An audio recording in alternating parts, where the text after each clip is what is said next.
Hey guys, welcome back to another episode of Builds by Bailey. In the last episode we left off with me not really knowing what kind of wheels will work on this car.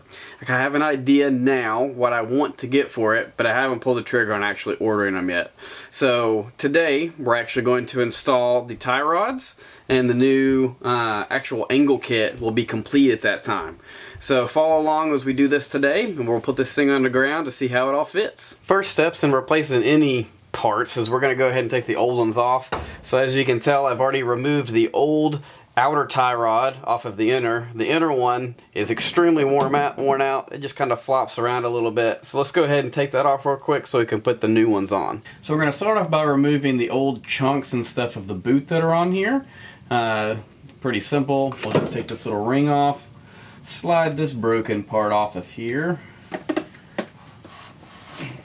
Should be plenty of grease on it to help me get it off of there.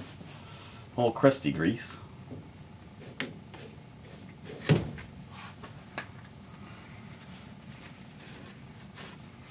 Okay, now you'll see there's a flat spot on the actual rack itself, and then there's a flat spot on the out or inner tie rod.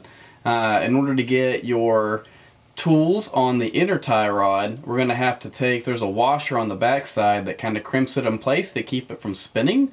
So we're going to go ahead and we're going to knock those flat spots back, allowing our tool to get in there and keep it from being locked in place.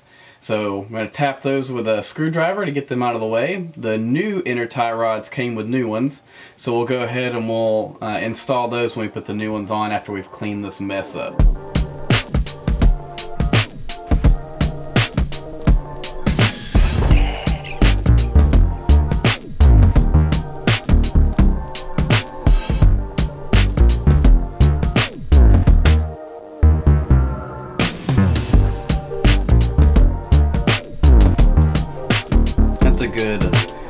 Set of inner tie rods right there. They actually click back and forth. Now that we have the old inner tie rods off, we're going to go ahead and we're going to put this little washer that comes with the new ones in. You can see it has these little teeth on it.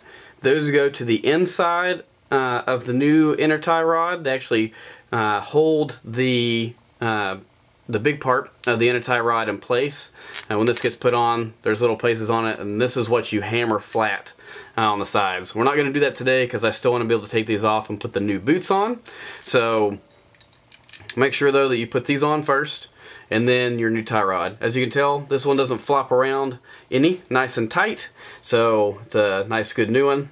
I'm also going to leave the nut on here, and we're going to turn it down to where it's only got like a 1/2 inch of threads left, and then the new outer tie rod will thread on for most of this section, and that'll give us the maximum amount of adjustability. So let's go ahead and put these on, and then we'll put the new T3 parts on.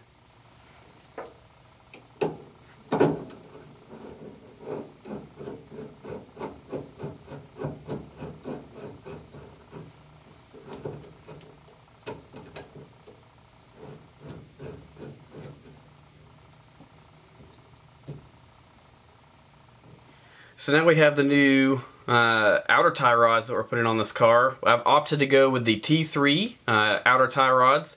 These are set up with their angle kit, so it's going to give us the maximum drop that we can, so that way the steering doesn't bump into anything, because I really want to drive this car low as we possibly can.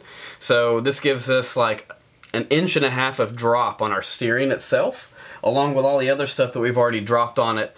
It ought to add quite a bit of extra clearance and lower the bump steer and stuff that this can create if we don't fix it. So it's got these 2 spacers to add on to it. I'm going to go ahead and put them on top of the tie rod end, and then we put this on there. We're also going to put it on the outside of our new drift angle kit.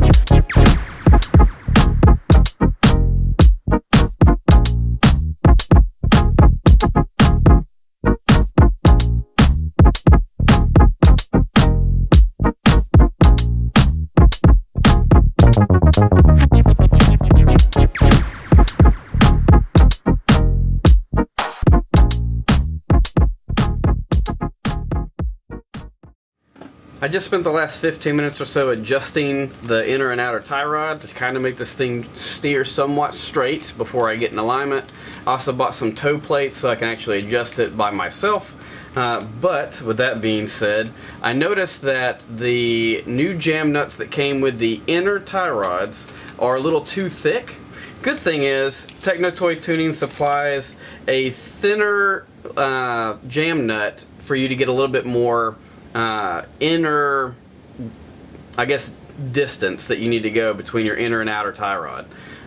It gives you about another millimeter worth of space to turn it in, which will give you quite a bit more adjustment for the, the overall steering for this.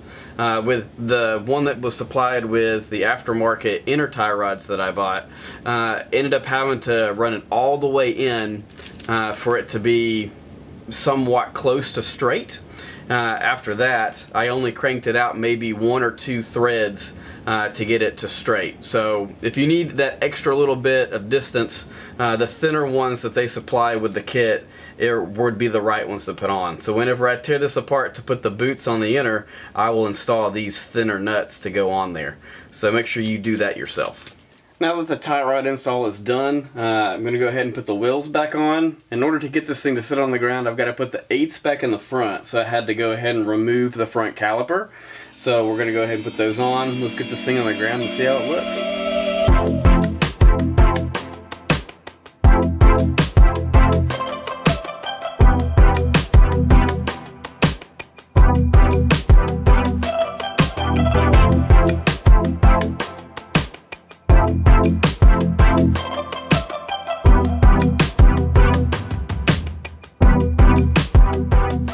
That's going to do it for this episode of Builds by Bailey. You watched us install the suspension over the last couple of episodes, and this one we finished it up by installing those extended tie rod ends. So, as you can tell, it doesn't look much different. It's about stock. I remembered that I set everything up to stock settings.